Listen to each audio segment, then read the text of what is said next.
Concrete से मुकम्मल किए जाने वाले तामीराती मंसूबे इन इमारात में रहने वाले रातों को कैसे ख्वाब देखते हैं।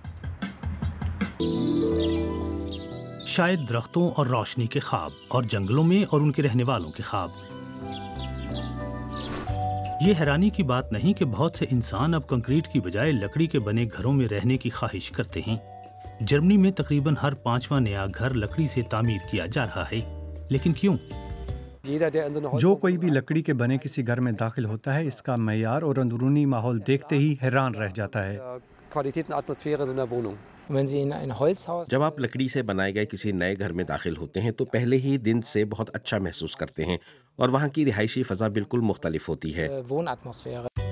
यहाँ भी आपको ऐसा ही महसूस होगा। वोहो में, जो जर्मनी में लकड़ी से तैयार करदा बुलंद तरीन रिहायशी इमारत होगी, 29 मंजिलें और ऊंचाई 98 मीटर। ऐसे मंसूबे अब दुनिया भर में कई जगहों पर देखने में आते हैं। Light tower projects. तो बर्लिन भला पीछे कैसे रह जाता? बर्लिन हुकूमत ने कई जगहों पर सब इमारतें लकड़ी से बनाने का फैसला किया है। कुर्ट शूमाखर क्वार्टर्स में पूरे स्कूल लकड़ी के बने होंगे।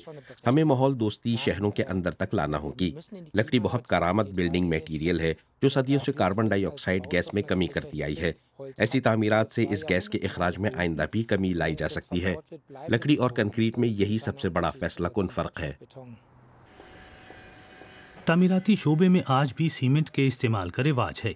बर्लिन के इस इलाके में सब इमारतें कंक्रीट से बनाई जा रही हैं, सिवाय जुज़वी तौर पर लकड़ी की बनी इस एक इमारत के, जो ऐसी नजर आएगी और साल के आखिर तक मुकम्मल हो जाएगी। ढांचा और सीढ़ियां कंक्रीट की, बाकी सब कुछ लकड़ी का बना हुआ। बर्लिन में ये काम करने वाले अव्वलीन माहिरीन तामीरात में से एक फरीद शाराबी हैं, जो 10 साल से ज़्यादा अरसे से ये काम कर रहे हैं। हम ये काम करने वाले अव्वलीन माहिरीन थे। हमें कई मसाइल और रुकावटों का सामना रहा। हुक्काम ने मुखालफत भी की। हमें माहिर मनसूबा साजों की एक टीम बनाना पड़ी। तामीराती कंपनियों को कायल करना पड़ा। यानी शुरू में हमें जिन हालात का सामना रहा वो कोई आसान काम बिल्कुल नहीं था। फरीद शाराबी के आखिरी तामीराती मंसूबों में से एक 40 रिहायशी यूनिटों वाला भारी लकड़ी से बनाया गया 6 मंजिला मकान।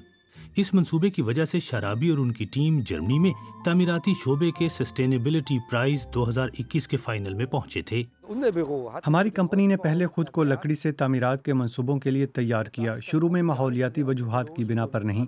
ये सन 2007 की बात है। मैंने इस बारे में पहली बार शायद 2005 में सोचा था। तब फैसला कुन बात जमालियाती पहलू था, यानी खूबसूरती और साथ माहौलियाती फ़ायदा भी। कार्बन डाइऑक्साइड के इखराज में वाज़े कमी। लेकिन ये एहसास मुझे जमालियाती पहलू के इदराक के बाद हुआ था। लकड़ी की बनी बुलंदोबाला रिहायशी इमारतों का माहौलियाती के अलावा एक दूसरा पहलू भी है। वो सिर्फ उमरा के लिए ना हो, बल्कि उनमें तमाम समाजी तबकात के लोगों को मिलजुल कर रहने का मौका मिले। आप ऐसी इमारत में रहने के लिए मुंतकिल हों तो आपके समाजी रवैयों में अच्छी हमसायगी का पहलू नुमायां होना चाहिए। लकड़ी हिलती भी है, इस पर चलने की आवाज़ भी आती है, तो आपको इसे बर्दाश्त ही नहीं, खुशी से कबूल करना होता है। लेकिन इन तामीरात के लिए तो दरख्त भी काटना पड़ते हैं। तो फिर ऐसी इमारत की तामीर माहौल दोस्त कैसे हुई? ये सच है कि देरपा बुनियादों पर इस्तेमाल के लिए दरख्त काटे जाएं तो नए लगाए भी जाना चाहिए। हमें जर्मनी और वस्ती यूरोप में ऐसे वसाइल के इस्तेमाल में बड़ी एहतियात की ज़रूरत है। ऐसा ना किया गया तो यह अमल इतना देरपा नहीं होगा जितनी हम इसकी ख्वाहिश करते हैं।